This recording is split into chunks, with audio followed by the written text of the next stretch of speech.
मतलब बदलते परिवेश में ब्रह्म समाज की नीतियाँ जिस तरीके से सामाजिक धार्मिक सुधार आंदोलन द्वारा विभिन्न प्रकार के परिवर्तन किए जाने लगे, तो आने वाले समय में ब्रह्म समाज भी विभिन्न भागों में बंट गया और इस तरीके से साधारण ब्रह्म समाज की उत्पत्ति हुई, जिसके अंतर्गत सुधार के ज़्यादा गुंजाइश थी। जिस तरीके से हीनयान महायान बटे थे, हीनयान मूल रूप से स्थापित हो गया, महायान अपने अंदर परिवर्तन कर लिए, तो आज भारत में महायान ज़्यादा लोकप्रिय हैं, हीनयान धीरे धीरे समाप्त हो गए। ठीक है। प्रार्थना समाज कब स्थापित किया गया था? हाँ, गुड, शाबाश। आर्य समाज के संस्थापक दयानंद सरस्वती ने वेदों की ओर लौटो नारा दिया था। यह नारा क्या उनका सार्थक था या नहीं?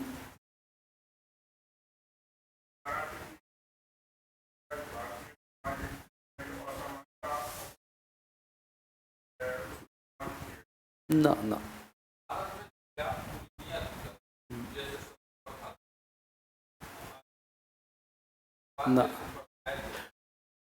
दयानंद सरस्वती का वेदों की ओर लौटो नारा एक सार्थक प्रयास था, क्योंकि वेद में विभिन्न प्रकार की वैज्ञानिक अवधारणा स्थापित थी।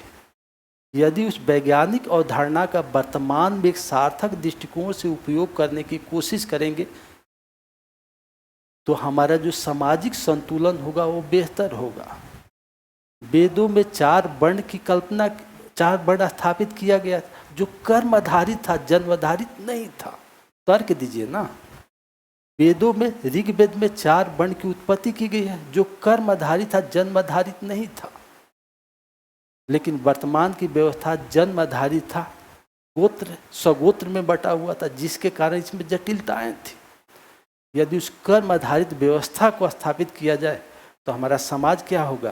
बेहतर हो सकता है। ऋग्वैदिक काल में स्त्रियों को राजनीति में भाग लेने यानी सभा समिति में भाग लेती थी, संपत्ति संबंधी अधिकार था, उसका उपनयन संस्कार होता था, उसे शिक्षा दी जाती थी। बहुत सारी विदुषी महिलाओं ने ऋग्वैदिक मंत्रों के रचयिता हैं, लेकिन वर्तमान में स्त्रियों की दशा खराब थी। यदि उस व्यवस्था को हम लागू करेंगे तो हमारा सामाजिक संतुलन जो है वो बेहतर होगा। तो उनका वेदों की ओर लौटो नारा बड़ा ही सार्थक था सर, परंतु जनमानस उसको समझ नहीं पाया और उसका विरोध किया। समझ गए? जनमानस के ऊपर दोष डालिए ना, क्योंकि जनमानस शिक्षित भी नहीं था, साक्षर भी नहीं था। वो उतना एनालिसिस कर सके, जब उतना एनालिसिस किया जाएगा तब ना जाकर के है भाई। 99% लोग शिक्षित कहाँ थे? 1-2% लोग थे। तो उनकी एनालिसिस, उस व्यक्ति के एनालिसिस, उसका अप्रोच क्या है, उसकी सोच क्या है, वो जनमानस नहीं समझ पाएगा ना।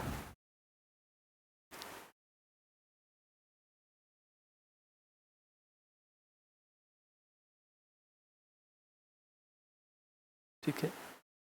अच्छा, ब्रिटिश ईस्ट इंडिया कंपनी या बहुत सारी यूरोपीय कंपनियों का भारत आगमन हुआ, इसका सबसे मुख्य कारण क्या था?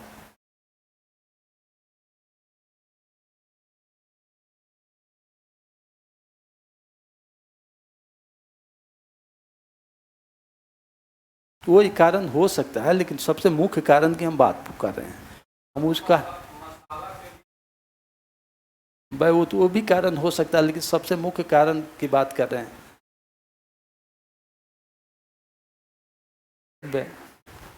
सामंतवाद का पतन, जो कृषि जन अर्थव्यवस्था में आधारित थी, और जब उसका पतन हुआ तो सारे जो मध्यम वर्ग थे, जो कृषि पर आधारित थे, सारे लोग शहर में आ गए,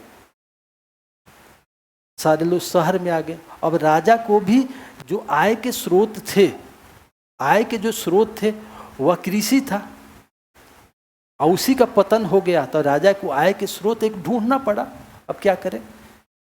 इसी वजह से देखेंगे पुर्तगाल के शासकों ने नाविकों के प्रशिक्षण के लिए एक कॉलेज खोल दिया, जिसमें कोलंबस भी विद्यार्थी था, कि अब आप यात्रा करके आगे देखिए कि जो कृषि जन अर्थव्यवस्था थी उसका दूसरा विकल्प क्या हो सकता है। तो शासक वर्ग के द्वारा भी विभिन्न नाविकों को प्रोत्साहित किया गया। कोलंबस भी यात्रा पर चला, वास्को डी गामा भी यात्रा पर चला। तो सामंतवादी व्यवस्था जो कृषि जन अर्थव्यवस्था में थी, उसके पतन ने एक दूसरे मार्ग को प्रोत्साहित करने का अवसर प्रदान कर दिया, जिसमें कुस्तुनतुन 1453 इसमें कुस्तुनतुनिया ने और सहायता कर दी, और जिसके कारण एक यूरोपीय देशों के बीच एक जागरूकता पैदा हो गई।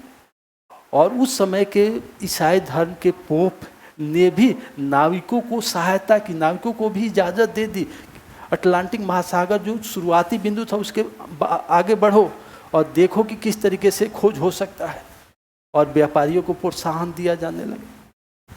तो मूल कारण था कि सामंतवादी व्यवस्था का पतन नहीं होता तो कृषि जन अर्थव्यवस्था पर ही सारे सिस्टम निर्भर होते, और जब सारे सिस्टम उसी पर निर्भर होते तो आगे किसी प्रकार का प्रोत्साहन नहीं देता, क्योंकि शासक ही प्रोत्साहित नहीं करेगा, धर्म ही प्रोत्साहित नहीं करेगा, दोनों के बीच समन्वय था ना, तब जाकर के उसको प्रोत्साहित किया जाने लगा। सबसे पहले कौन है? विभिन्न यूरोपीय देश, सबसे विभिन्न यूरोपीय देश के लोग भारत के साथ व्यापार करने आए। इनका क्रम क्या, थोड़ा क्रम बता दीजिए। ठीक, गुड, हाँ ठीक।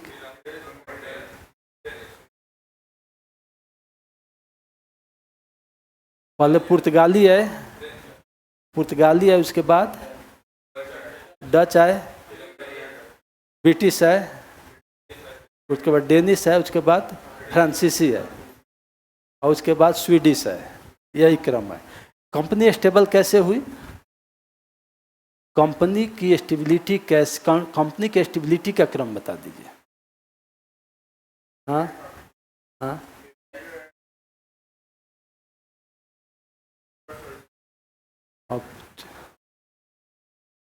हाँ, फिर कंपनी स्टेबल का क्रम अलग है, आने का क्रम अलग है। आने के क्रम में डच पहले चले जाते हैं, ब्रिटिश बाद में आ जाते हैं।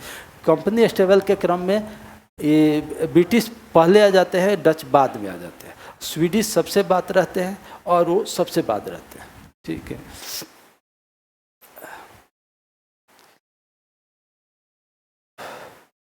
उन्नीस 1914 के बाद भारतीय स्वतंत्रता आंदोलन की दशा दिशा में परिवर्तन महसूस की जाने लगी। इसका कारण क्या था? एक कारण बता दीजिए, इसका कारण क्या था?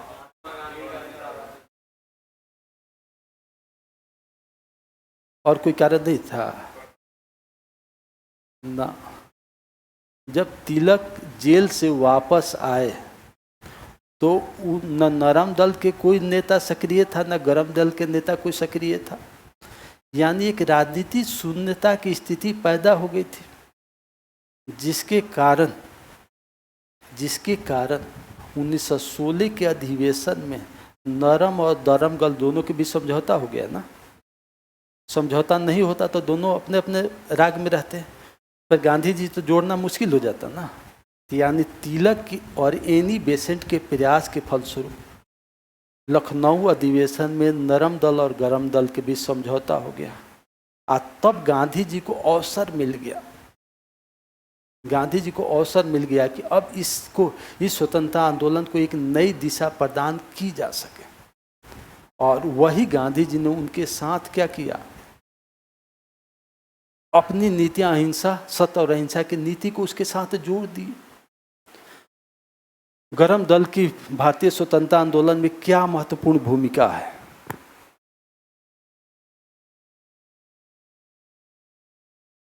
गरम दल के आंदोलन को आम लोगों से जोड़े, ये तो गांधी जी की ना।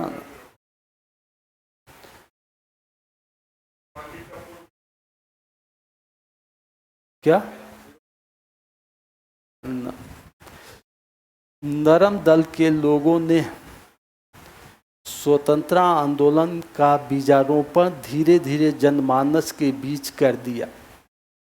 गरम दल के लोगों ने उन्हें स्वतंत्रता आंदोलन में किसी भी हालत में शामिल होने के लिए तैयार कर दिया। इन्हीं दोनों लोगों की तत्परता को गांधी जी ने जनमानस के साथ जोड़ दिया। जनमानस को तो न नरम दल जोड़ पाए थे न गरम दल जोड़ पाए थे। जनमानस को जोड़ने का कारण गांधी जी थे, क्योंकि इनका कोई भी आंदोलन जनमानस के लिए नहीं हुआ था। नरम दल का आंदोलन, गरम दल का आंदोलन उठा के देख लो, लेकिन गांधी जी का पहला आंदोलन ही चंपारण 95% किसानों के लिए था भले बिहार में, लेकिन किसान तो पूरे भारतवर्ष में थे ना। खेड़ा एक नॉर्थ इंडिया में, दूसरा साउथ इंडिया में, और तीसरा अहमदाबाद मीन मजदूर सेकेंडरी सेक्टर में। यानी प्राइमरी सेक्टर के भी लोगों को जोड़ लिया, सेकेंडरी सेक्टर के लोगों को भी जोड़ लिया। तो जनमानस के भी स्वतंत्रता आंदोलन को पहुंचाने का सबसे श्रेय गांधी जी को है।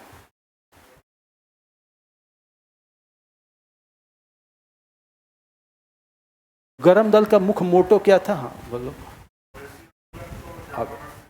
अब ये स्वदेशी आंदोलन जनमानस से था।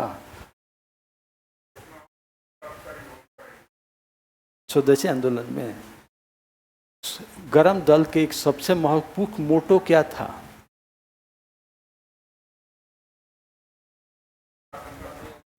स्वराज उनका मोटो था, शिक्षा उनका मोटो था, स्वदेशी उनका मोटो था। इन सब मोटो को किसने जोड़ लिया? गांधी जी अपने साथ धरातल पर लेकर के चले गए। इसी 1907 के अधिवेशन में इसी पर बात थी ना। नरम दल चाहता था कि सिर्फ यहाँ बंगाल में हो, गरम दल चाहता था पूरा देश में हो। तो पूरे देश में आंदोलन गया कहाँ? गया नहीं गया ना। इसी पर तो बट गए थे ना। उसके बाद तिलक को बंदी बना लिया गया था। तो कहाँ पूरा स्वदेशी आंदोलन पूरे देश में फैला। लेकिन असहयोग आंदोलन भारत का पहला नेशनल मूवमेंट है, पहला नेशनल मूवमेंट है। हमेशा ध्यान रखो, असहयोग आंदोलन भारत का पहला नेशनल मूवमेंट है जो पूरे भारत में हुआ था। चंपारण रीजनल है, खेड़ा रीजनल है, अहमदाबाद रीजनल है।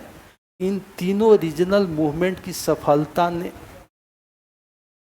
जनता के सहयोग ने, सभी वर्गों के आपसी समन्वय ने गांधी जी को यह अवसर दे दिया, गांधी जी की यह हिम्मत दे दी।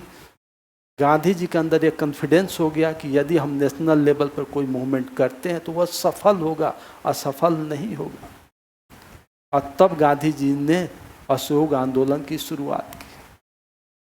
चंपारण असफल होता, खेड़ा असफल होता, अहमदाबाद असफल होता, गांधी जी की हिम्मत होती नहीं होती ना। यानी तीनों रीजनल मूवमेंट की सफलता ने गांधी जी को उत्साहित किया और गांधी जी को कॉन्फिडेंस दिया, जिसके कारण 1920 ईस्वी में नेशनल असहयोग आंदोलन की शुरुआत की।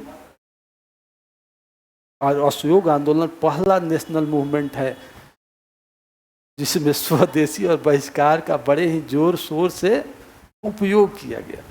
तो स्वदेशी का मोटो गरम दल का है, लेकिन उपयोग गांधी जी ने किया। ठीक है ना। मोटो होना अलग चीज है, गांधी जी का उपयोग अलग है। चंपारण चौरा चौरी घटना के विषय में कुछ बता सकते हैं?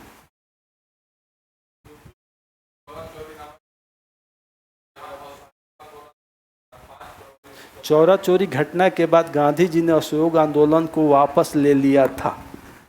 क्या यह उनका सही डिसीजन था? एक लाइन में उत्तर बता दीजिए, हाँ या ना। क्यों?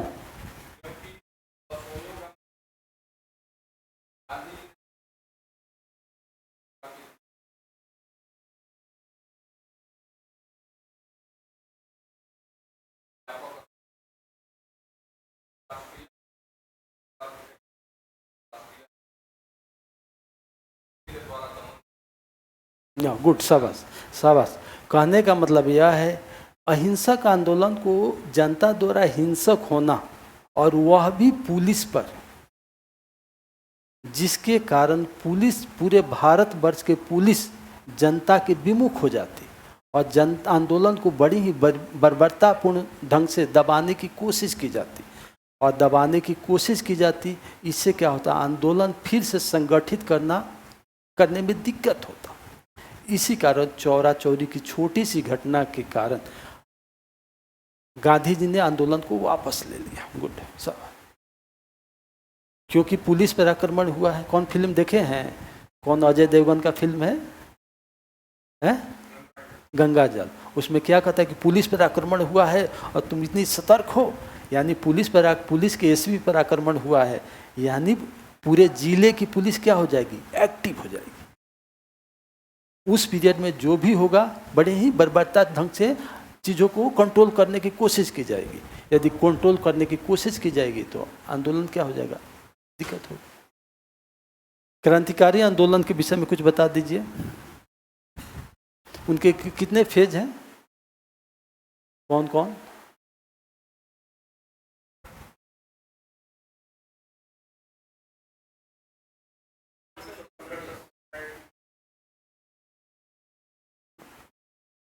कोई और?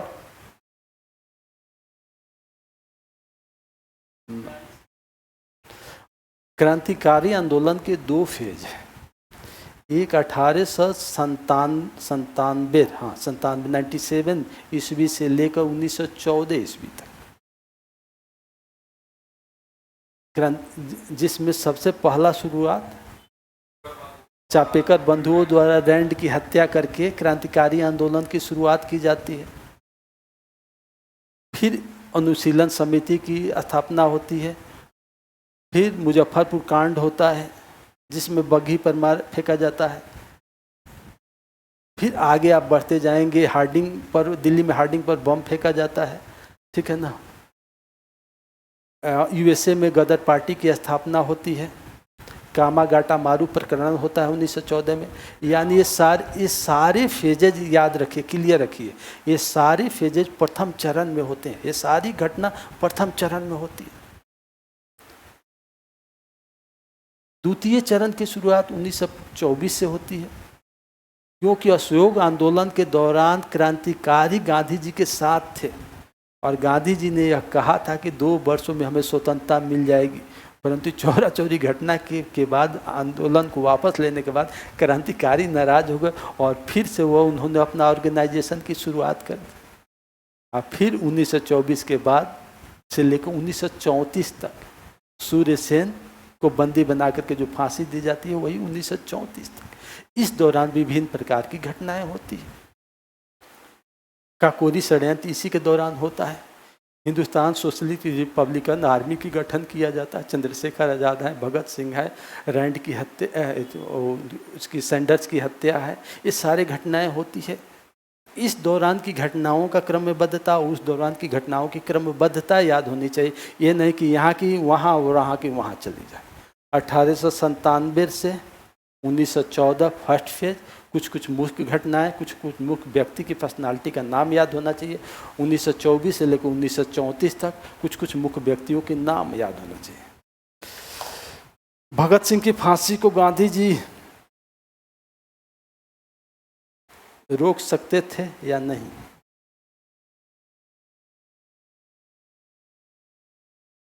रोक सकते थे या नहीं?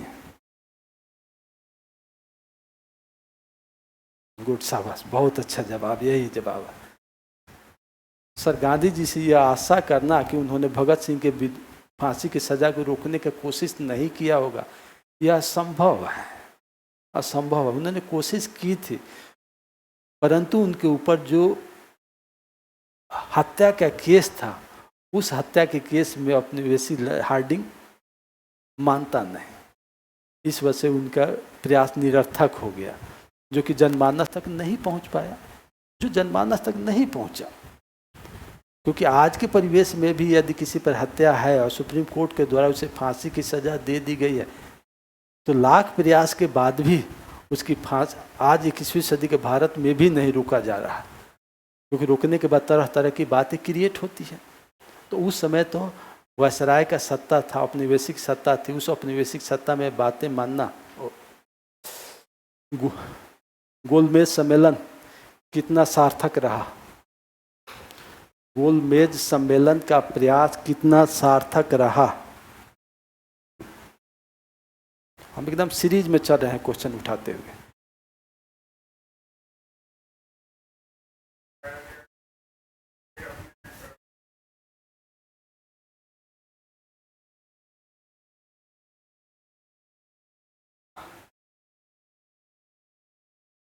उतना उतना बोलने के, अब क्रॉस क्वेश्चन क्यों क्रिएट कर रहे हो? सीधे सही तो बोला है कि गोलमेज सम्मेलन को करने का उद्देश्य ब्रिटिश ईस्ट इंडिया कंपनी या औपनिवेशिक सत्ता का उद्देश्य कुछ और था और भारतीयों का उद्देश्य कुछ और था। उन्होंने अलग अलग ऑर्गेनाइजेशन को उसमें शामिल होने का न्योता दिया, सारे ऑर्गेनाइजेशन गए, उसमें शामिल हुए, परंतु उनका कोई महत्व नहीं रहा, क्योंकि प्रथम और तृतीय में कांग्रेस का कोई प्रतिनिधि नहीं गया। द्वितीय में गांधी जी प्रतिनिधि के रूप में गए भी,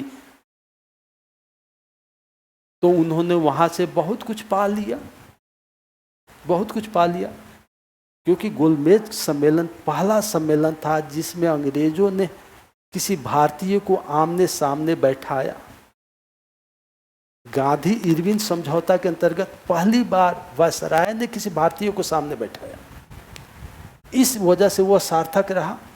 तो किसी व्यक्ति को आप रिस्पेक्ट देते हैं, उसकी बातों के आदर करते हैं, उससे स्वतंत्रता आंदोलन का प्रतिनिधि मानते हैं, उसका आईएनसी के बहुत इम्पोर्टेंस मानते हैं, तभी जाकर के उसके साथ समझौता कर रहे हैं, वरना उसके साथ समझौता नहीं करेंगे। तो सारे अलग अलग पार्टियों ने गोलमेज सम्मेलन में हिस्सा लिया, लेकिन किसी का कोई इम्पोर्टेंस नहीं रहा। कारण कि आईएनसी पहला तो तृतीय में भाग नहीं लिया और द्वितीय में भाग लिया तो आमने सामने बैठाया गया। तो गोलमेज सम्मेलन के बाद स्वतंत्रता आंदोलन में आईएनसी का महत्व और बढ़ गया, क्योंकि किसी भी रीजनल या क्षेत्रीय पार्टियों का कोई वैल्यू औपनिवेशिक सत्ता या ब्रिटिश सत्ता के द्वारा नहीं दी गई थी।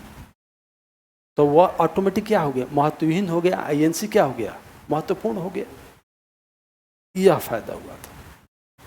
सारी पार्टियां तो महत्व ही नहीं है भाई, आप जा रहे हैं अंग्रेजी लिबास में अंग्रेजी तरीके से खाना खा रहे हैं और आ रहे हैं, उससे कोई मतलब तो बना नहीं। आपके कोई भी महत्वपूर्ण बातें आपसे तो हो नहीं रही है जब तक आईएनसी उसमें शामिल नहीं हो रहा है। और आईएनसी जिसमें शामिल हुआ, सामने बैठा और उनकी बातों को सुना ही नहीं, उठ के चल दिया, तो उसका इम्पोर्टेंस बढ़ा ना। उस ऑर्गेनाइजेशन का इम्पोर्टेंस इतना फ्रीडम स्ट्रगल में बढ़ गया कि जिसकी कोई सीमा नहीं थी।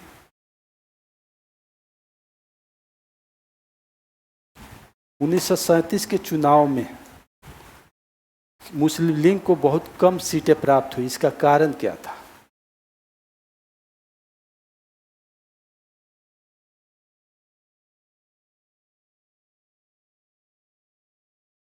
जिन्ना एक राष्ट्रभक्त थे, वह मुस्लिम लीग के पक्ष में कैसे चले गए?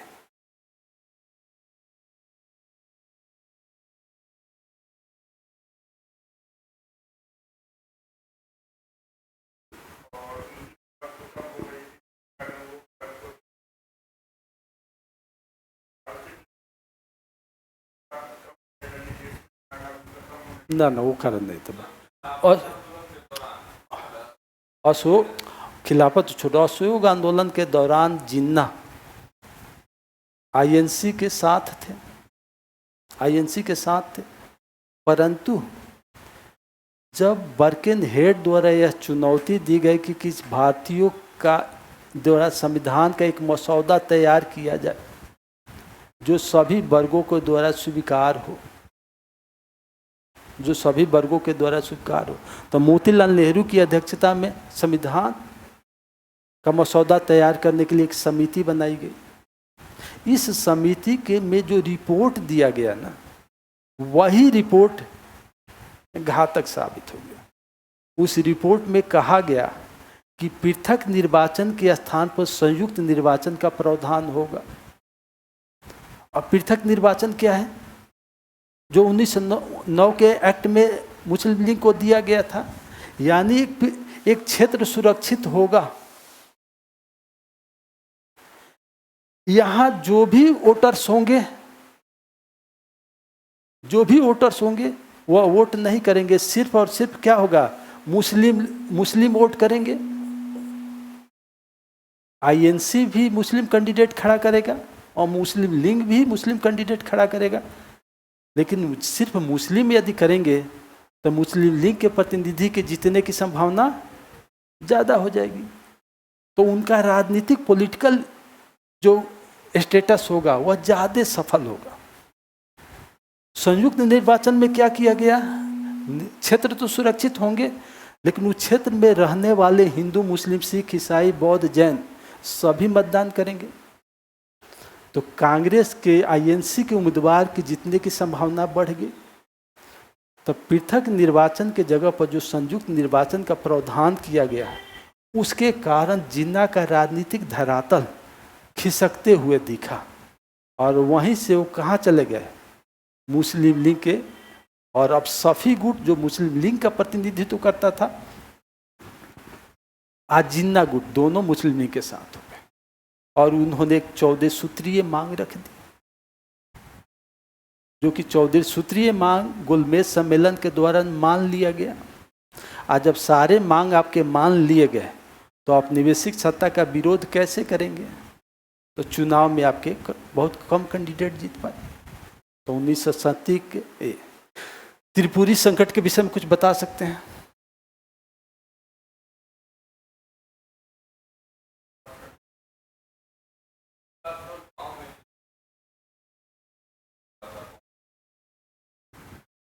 अब ये सब चीजें नहीं, त्रिपुरी संकट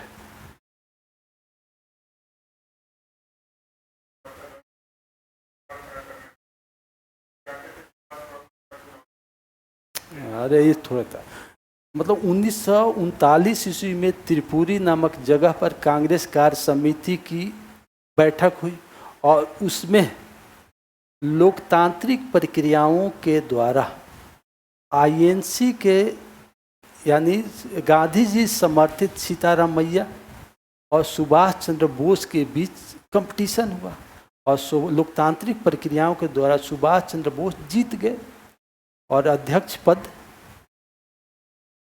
पा गए।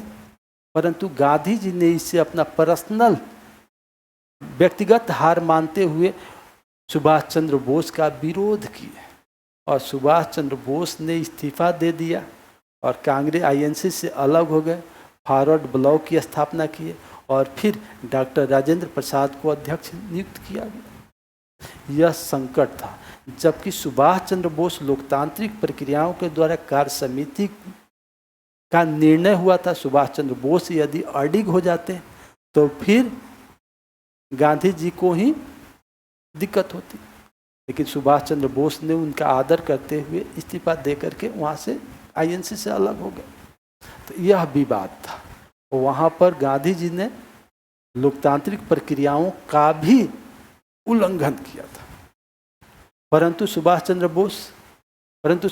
बोस उनका आदर करते हुए और जनमानस में उनकी लोकप्रियता को देखते हुए आईएनसी से अलग होना ज़्यादा उचित समझे, क्योंकि दोनों राष्ट्रभक्त थे, दोनों भारत की स्वतंत्रता के प्रेमी थे। एक जनमानस के समर्थन से स्वतंत्रता प्राप्त करना चाहता था और एक सरकार के प्रत्यक्षता विरोध डायरेक्ट एक्शन के द्वारा प्राप्त करना चाहता था। और यही कारण था कि 1945 ईस्वी में सिंगापुर में आईएनए का गठन, उसका नेतृत्व लेना और फिर उधर से आक्रमण करना और उन्हीं के द्वारा रेडियो प्रसारण में गांधी जी को राष्ट्रपिता कहना। तो आप तर्क के द्वारा कि वहाँ पर गांधी जी गलत थे, परंतु गांधी जी सुभाष चंद्र बोस जानते थे कि गांधी जी का लोकप्रियता जनमानस के बीच है और हमारे विचार में अंतर है, लेकिन दोनों का उद्देश्य क्या है, एक है। तो गांधी जी अपने उद्देश्य से चल रहे हैं, चले, हम अपने उद्देश्य से चलकर स्वतंत्रता प्राप्त करेंगे। ठीक है।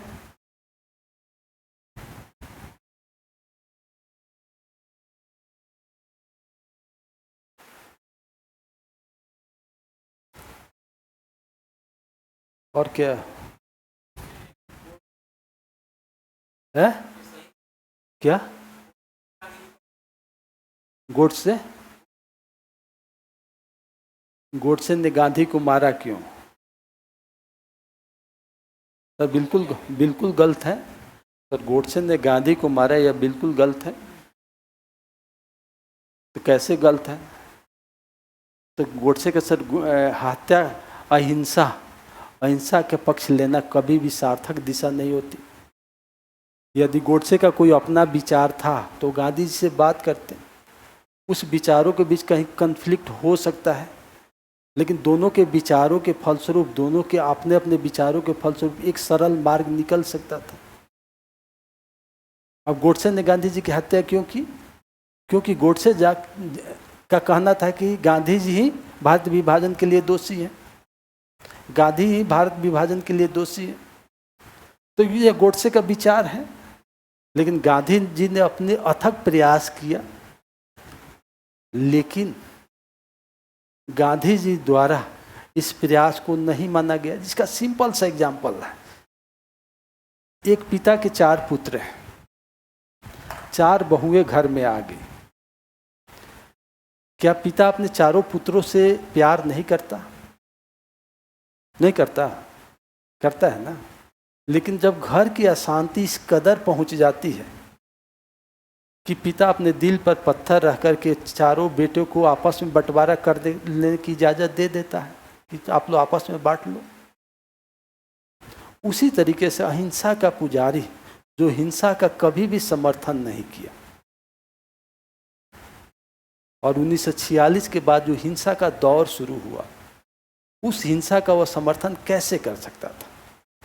अकेले वह व्यक्ति था जो नोआखोली में जाकर के खड़ा हो गया, न हिंदू और न मुसलमान, किसी ने भी उसके ऊपर आक्रमण नहीं किया। इतनी हिम्मत आज किसी राजनेता का है? नहीं है। तो अहिंसा के पुजारी उस हिंसा को नहीं देख पाया और विभाजन का आदेश दे दिया, जाओ बांट लो भाई। जबकि वो हिंसा के बंटवारा के लिए तो गए थे। जबकि अंतिम दौर में कोई कंसेप्ट आधारित पुस्तक पढ़िएगा तो उसमें आएगा कि अंग्रेज भी इस विभाजन के पक्ष में नहीं थे। अंग्रेज भी इस विभाजन के पक्ष में नहीं थे, क्योंकि विभाजित भारत कॉमनवेल्थ का सदस्य बनेगा तो वह ज़्यादा सशक्त नहीं होगा, जो एकीकृत भारत उसका सदस्य बनेगा उतनी सशक्त होगा। शिमला समझौता में लॉर्ड वेबल ने कोशिश की थी, कोशिश निरर्थक रही। कारण राजनीतिक प्रभुत्व। सब लोगों की महत्वाकांक्षा अपने राजनीतिक प्रभुत्व को स्थापित रखने और अपने प्रभुत्व को बढ़ाए रखना। तो विभाजन का एक ही कारण था कि राजनीतिक प्रभुत्व। और प्रश्न उठता है कि जवाहरलाल नेहरू प्रधानमंत्री, अंतरिम सरकार के प्रधानमंत्री बने, पटेल नहीं। कारण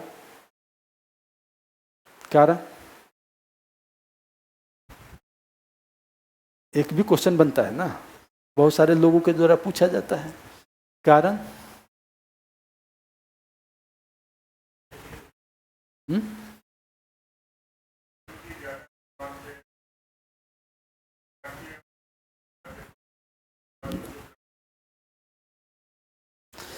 नेहरू का व्यक्तित्व धर्म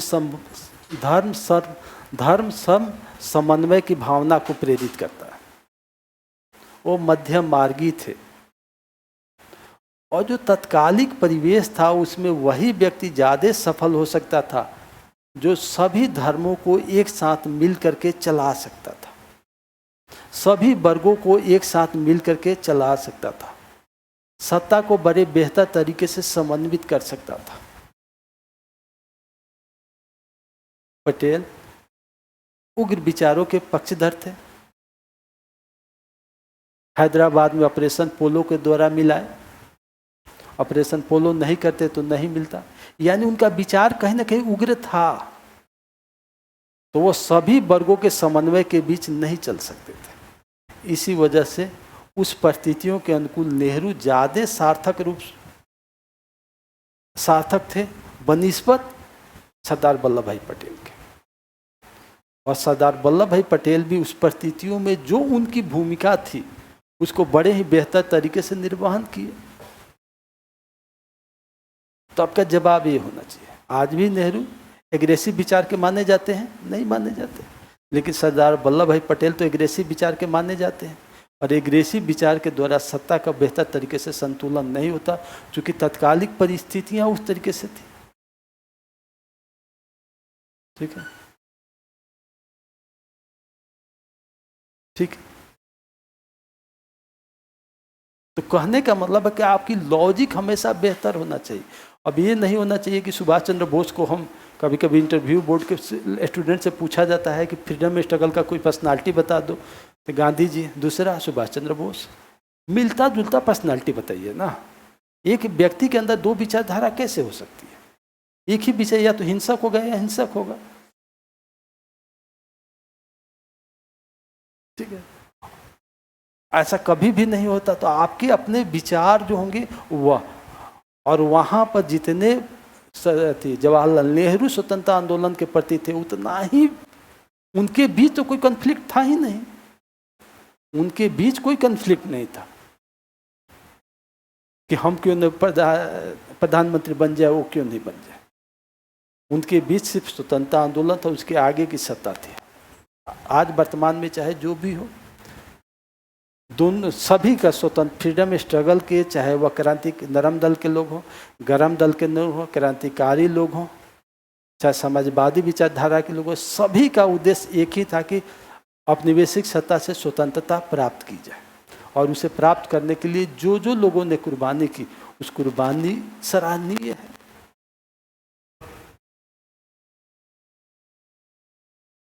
क्या क्या वीर सावरकर, अब वो सब चीज़ें, वो सब कन्फ्लिक्ट वाली बातें। वीर सावरकर भी एक स्वतंत्रता आंदोलन के पक्षधर थे। परिस्थितियां जिस तरीके की आती है उस तरीके के कदम व्यक्ति उठाता है। अब जेल में बंद रहकर कि आप लोगों का कल्याण क्या करेंगे? आपके पास कुछ पावर रहेगा, शक्ति रहेगा, तो लोगों को ज़्यादा कल्याण करेंगे ना। तो वहाँ माफीनामा उस समय की परिस्थिति का डिसीजन है। भले आज उसे राजनीतिक विषय वस्तु बना करके उसका उपयोग किया जाता है। आप लोगों की उम्र 1975 के बाद ही है, सभी लोगों का तो उसके 75 के बाद ही है ना। आप लोगों ने इमरजेंसी देखा है, लेकिन सरकार के द्वारा इमरजेंसी की बात की जाती है, उसमें कन्फ्लिक्ट हो जाते हैं कि नहीं। जो नवयुवक वर्ग आज स्वतंत्रता इमरजेंसी को देखा ही नहीं, उसकी बात करके आज वर्तमान का पॉलिटिकल स्ट्रक्चर का संरचना खींचा जाए तो गलत होगा कि नहीं। तो आपका जवाब कह के सर उस परिस्थिति में ये चीज़ें हो था, उस परिस्थिति के अनुकूल ये निर्णय सही था।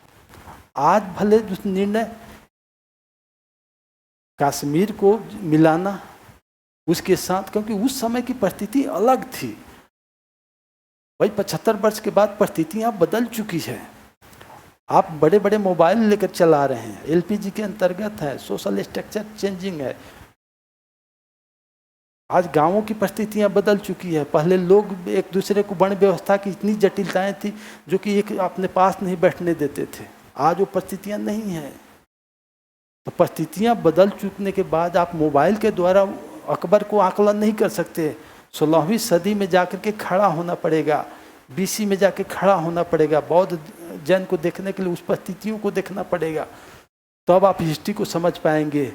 नहीं तो आज की परिस्थिति में सोचेंगे कि ना आज तो ऐसे हो जा रहा है, तो उस समय ऐसे हो गया होगा। उस समय पॉपुलेशन कितनी थी, आज पॉपुलेशन कितनी है, उस समय सुविधा कितनी थी, आज सुविधा कितनी है। तो सारी परिस्थितियों के आलोक में कोई चीज़ की आप बात करेंगे तो जाकर के हिस्ट्री के जवाब सही जाएगा, नहीं तो सब जवाब नहीं जाएगा।